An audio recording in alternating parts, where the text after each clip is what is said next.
Um, Let us start with once again objectives of the business which we discussed in the previous class. As I mentioned, the main objectives of the business are categorized as economic and social objective.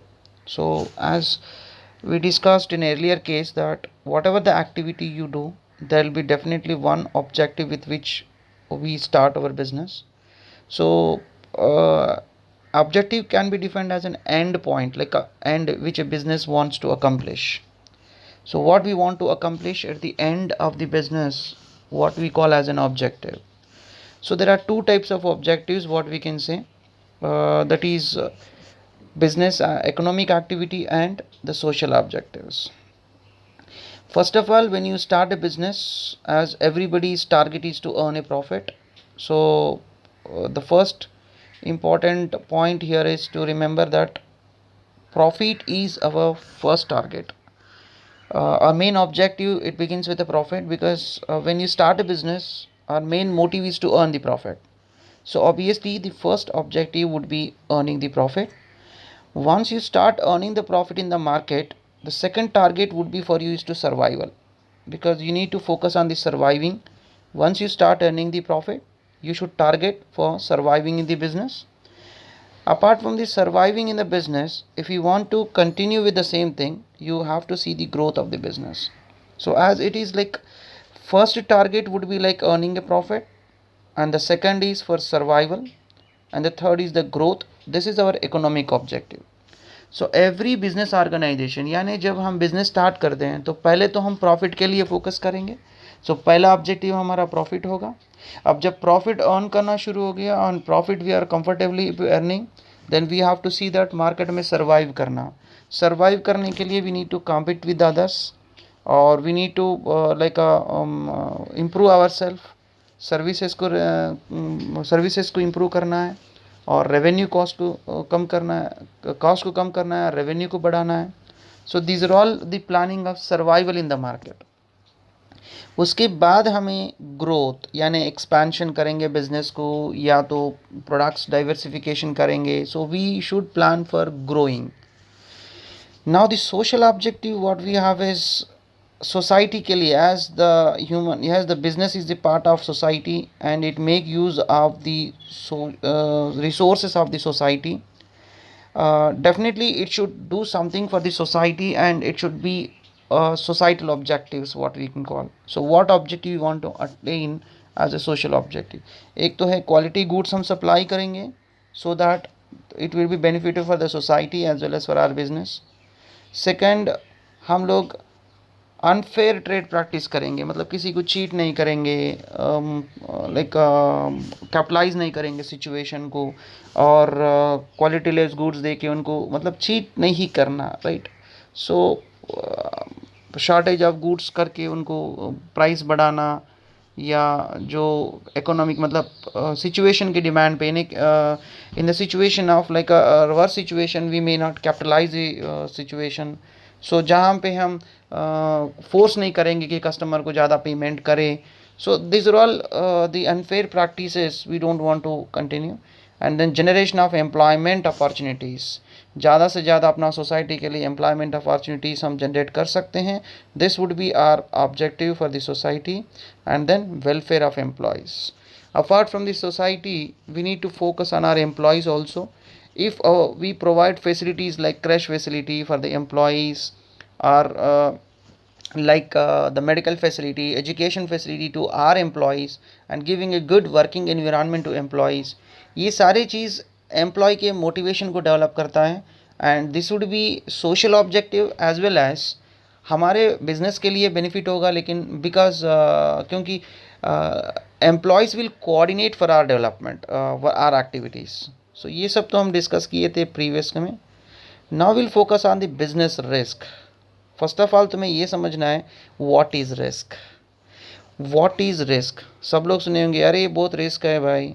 जब हम calculate करते हैं, जब हम बात करते हैं कि हम कोई बोला है कि ये गेट के ऊपर से जंप करो, बिल्डिंग से ऊपर से जंप करो, या कार ड्राइव करो, रैश ड्राइव करो, स्पीड ड्राइव करो.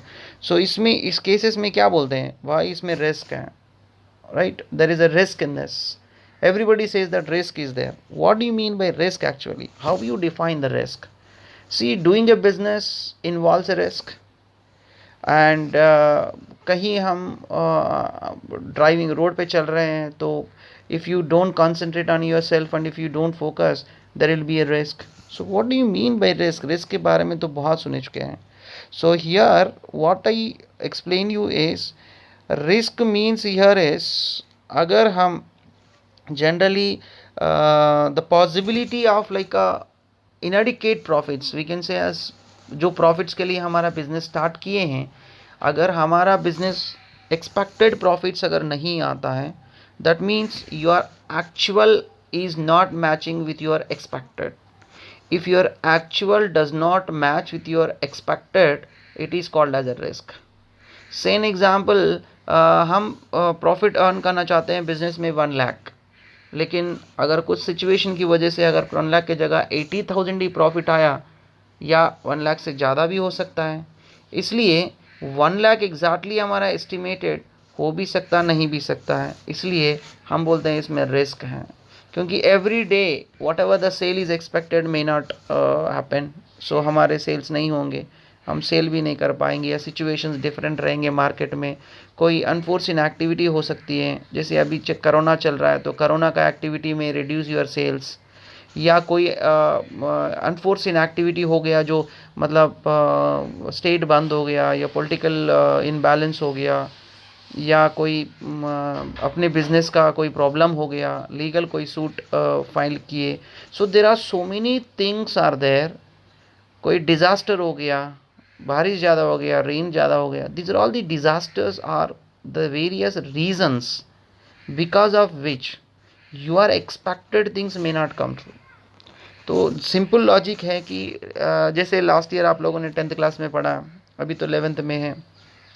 10th में एग्ज़ाम्स लिखने से पहले आपने बहुत अच्छा तैयारी की होगी, and you would have expected like मैं इस बार out of 90 out of 100 at least 90 I will score. May be मतलब एक्सपेक्टेड, तुमने एक्सपेक्ट कर लिया कि 90 में स्कोर करूँगा out of 100 marks. But because of the corona, exams have got cancelled, and based on the internal assessment and other examinations, you have given 90 instead of 90. The assessment based marks are given. Few have got as 75, few have got as 80, few have got as 40. So what is an indicator that here is because of some unforeseen activity you have got less than what is your expected, less than what you are expected. सो ये सब हम बोल सकते हैं कि business में भी ऐसे ही हो सकता है. When you start your business and if you plan for earning something in the future, there may be a chance of some unforeseen activity या कुछ हो जाए जिससे आपके expected outcome may not come true. So उसे बोलते हैं हम रिस्क. सो बिजनेस में कितने टाइप के रिस्क होते हैं? There are basically 4 types of risk are there. One is called as speculative risk. Speculative risk मतलब इसमें लॉस भी हो सकता है, पॉसिबिलिटी ऑफ लॉस भी, और पॉसिबिलिटी ऑफ प्रॉफिट भी हो सकती है. That means these arises due to price changes, मतलब मार्केट में प्राइस चेंजेस की वजह से ये स्पेकुलेटिव चेंजेस हो सकते हैं. Speculative risk happens due to the price changes in the market. मतलब हमने सोचा मार्केट में, suppose say an example, one product I bought it for 20 and assumed that I'll sell it in the market for 30 rupees, so that each product I'll earn a profit, and I planned for selling 1000 products in a month, so my target of earning profit is 10,000 I fixed per month. But due to some unforeseen activity हमारे market price में prices पूरे fall down हो गए, and now the product you can sell only for, instead of 30 you can sell it for 25 only. So your profit of 10,000 come down to 5,000. आपके profit of 10,000 will come down to 5,000 because of the fall in the market price. लेकिन market price में बढ़ भी सकता है. there is a scope of increasing the market price. Say an example, instead of 30 rupees, your market has reached to 40 rupees now. There is a huge demand for the same product which you are selling in the market, and now the product cost has gone up, and it is, you can sell it for 40 rupees now. So instead of 10,000 expected profit, you can earn now 20,000 per month as a profit. That means there is a possibility of increase. So इस speculative risk में, इसमें speculative risk बोलते हैं, that means the risk which is based on the fluctuation of prices. अगर price fluctuation की वजह से अगर कुछ बिजनेस में इफेक्ट होता है उसे बोलते हैं स्पेकुलेटिव रिस्क। और स्पेकुलेटिव रिस्क में या तो पॉजिटिव भी हो सकती है या नेगेटिव भी हो सकती है। So possibility of loss as well as possibility of profit है।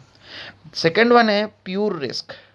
Pure risk involves only the chance of loss, इसमें कोई प्रॉफिट नहीं होती है, और नो लॉस, या तो लॉस होगा या तो नहीं होगा। एग्जाम्पल, जैसे एग्जाम्पल हम देखते हैं कि नेचुरल डिजास्टर्स, ये होता है basically because of natural causes, like earthquake हो सकता है या तो फायर एक्सीडेंट हो सकता है बिजनेस में। So there may be chance of any unforeseen activity, natural activity which is involve in every business, ये हम एक्सपेक्ट नहीं कर सकते, which is not in the hands of human nature, human beings. It may happen because of natural disasters. अगर natural disasters की वजह से अगर कुछ डैमेज हो गया, कुछ हो गया, तो expected profit may not come, it may come down. So profit कम हो सकते हैं, या नेचुरल डिजास्टर अगर कुछ नहीं हुआ तो एक्सपेक्टेड रिजल्ट विल कम, लेकिन यहाँ पे प्रॉफिट नहीं होगा, मतलब possibility of increase in profit नहीं होगा, आइदर नो लॉस और लॉस होगा। This is pure risk. Third one is insurable risk. Insurable risk मतलब है कि वी कैन एक्सपेक्ट, मतलब हम सोच सकते हैं कि ये रिस्क हो सकता है, we can estimate those risk, and those risks can be insured. If you insure, that loss will be bared by the insurance companies. So those are called as we can call them as insurable risk. मतलब we can expect कि हम उसको expect कर सकते हैं, possibility को expect कर सकते हैं, और एक्सपेक्ट करके हम इंश्योर कर सकते हैं, we can insure that and we can save our loss. जैसे एग्जाम्पल इसके लिए हम दे सकते हैं कि मान के चलिए we are the sellers of some goods and we are doing a trading business and manufacturing business. हमने कुछ गुड्स को गोडाउन में रखा है, तो when you keep that goods in the warehouse, there is a risk of fire और there is a risk of some damage due to like deterioration, और कुछ भी वैल्यू कम डाउन हो सकता है मार्केट की सिचुएशन की वजह से, या तो if you keep for more this quality में बी डिटोरियोरेटेड। सो फायर एक्सीडेंट हो सकता है, या तो कोई थेफ्ट हो सकता है, कोई चोरी करके ले जा सकता है। So in such cases if you predict that there may be a chance of fire और there may be a chance of theft, हो भी सकता है। So in such case if you insure these goods, अगर आप insurance company से आप insure करवाते हैं, then whatever the last you face that will be borne by the insurance company, तो आपके लिए कोई लॉस नहीं होगा। So these are called as insurable risk. लेकिन इस रिस्क में जनरली आप इंश्योरेंस कवर करेंगे तभी आपका रिस्क नहीं होगा, लॉस नहीं होगा। But if you don't cover और if you don't take the risk, insurance नहीं लेंगे, तो definitely that will be like your loss for the business. So अगर ह्यूमन बीइंग का नेचर हम देखेंगे, बाइक खरीद रहे हैं हम लोग, वैसे तो बाइक का तो इंश्योरेंस कराना कंपलसरी कराया गया, so that is based on the expected outcome, that is there may be chance of accident, क्योंकि बाइक चला रहे हैं तो हो सकता है कभी फ्यूचर में एक्सीडेंट हो जाए, इसलिए उसके लिए हम पहले ही हम इंश्योरेंस कराने के लिए even government is forcing us. Now non insurable risk, those risk which can not be insured, simple है, जो गवर्नमेंट पॉलिसीज़ में चेंज होते हैं, पॉलिटिकल इम्बैलेंस होती है, change in demand and supply होता है, इसका कोई एक्सपेक्टेशन हम नहीं कर सकते हैं। और से कुछ लाइक इलीगल प्रोडक्ट्स अगर हम मैन्युफैक्चर कर रहे हैं, लेके बिहार में ज़्यादा चलता है खैनी and cigarettes, smoking, these are all non consumable products, हम लोग कंज्यूम नहीं करना चाहिए, पर illegally these are, if it is sold in the market, if we are the manufacturers of those products like wine and whiskey or liquor products, Suppose if the government puts a ban on this, political ban if they put, then we will get the losses. सो इसलिए हमें इसमें है ना political imbalance भी हो सकता है कि देर में भी ए chance of the government changes, और प्रोडक्ट जो करेंटली हम यूज़ कर रहे हैं उसका डिमांड और सप्लाई भी मार्केट में घट सकता है. जैसे स्टार्टिंग से हम देख रहे हैं कि प्रोडक्ट्स में अभी जो करंट ट्रेंड में रहता है वो आगे बढ़ के वो ट्रेंड चेंज होते रहता है. पहले तो हम सिस्टम्स कंप्यूटर सिस्टम को ज़्यादा सेल होता था. Now everybody is preferring for laptops, और लैपटॉप्स भी कम हो गया, टैब्स यूज़ कर रहे हैं, mobile tabs, so that it replaces your laptop as well as the mobile. So जैसे डिमांड कम होते रहेगा तो कोई कुछ नहीं कर सकता. These are non insurable risk. So basically these are all the risks what you may have in your business, or nature of like a nature क्या है business risk का. These are all the risk you may face.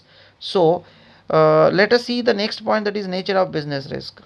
क्या nature होगा? एक तो है it is uncertainty से होता है बेसिकली, एंड एवरी बिजनेस में इट इज़ कंपलसरी पार्ट. आप बिजनेस कर रहे हैं तो कंपलसरी उसमें रिस्क रहेगा ही रहेगा. और degree of risk depends mainly upon the nature and size of business. ये डिग्री ऑफ बिजनेस जो है, डिग्री ऑफ रिस्क जो है, मतलब कितना रिस्क होगा इसमें, it depends on your activities and your size of the business. And profit is a reward और रिटर्न फॉर रिस्क टेकिंग. अब ज़्यादा रिस्क लेंगे तो ज़्यादा प्रॉफिट मिलेगा, कम रिस्क लेंगे तो कम प्रॉफिट मिलेगा. This is nature of your business. Now we'll see the other area, that is what are the reasons, causes of the business risk. क्या क्या causes हो सकते हैं? जैसे यहाँ पे हमारा फर्स्ट काज है natural causes. Natural causes means it's natural calamity, natural disasters की वजह से होता है. ह्यूमन काजेस यानी ह्यूमन नेचर की वजह से होता है, जैसे थेफ्ट करना, उसको एम्बेजलमेंट भी बोलते हैं, या तो लेजीनेस की वजह से हम बिकॉज ऑफ ह्यूमन लेजीनेस जो एक्चुअली 10 प्रोड्यूस करना चाहिए लेकिन वो 2-3 प्रोडक्ट ही प्रोड्यूस करेगा.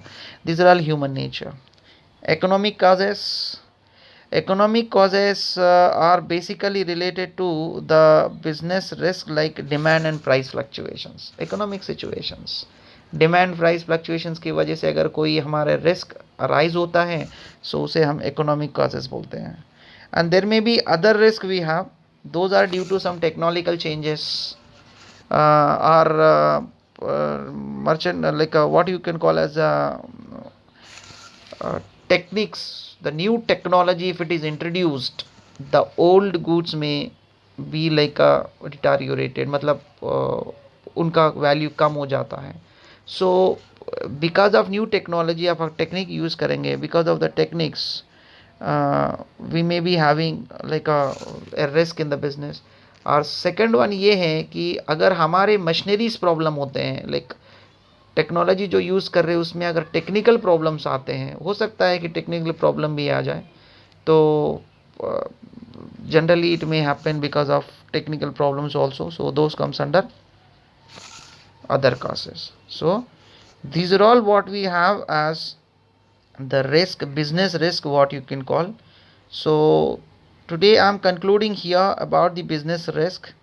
Go through this chapter, prepare the notes for this and submit to me so that we can write about it. And objectives I have given in the previous slide, but you can use this material. This is very good what I have covered here. So you can see the objectives are 3. Economic objectives are 3, like earning, profit, survival and growth. So इसके आधार पर आप notes बना सकते हैं. So see you then in the next class.